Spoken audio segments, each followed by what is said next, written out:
I was in Atlanta. It was something called, I think it was Jack the Rapper Conference. Yeah, Jack the Rapper. Guys was there, and Pac, I didn't know it was Pac, but he came up with a red bandana, and he had Tupac in his hand.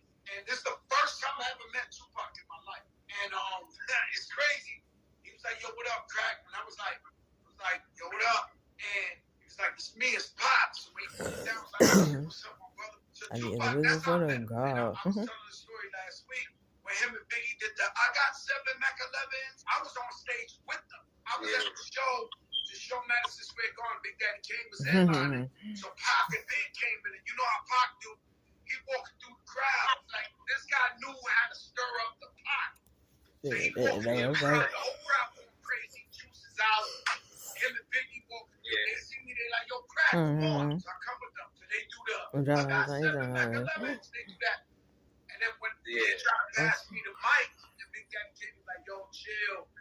It's not enough time yet. I gotta finish the show. It's only 2 minutes left." We 6 so, I'm salty at Kane, but I love him. He's a living legend.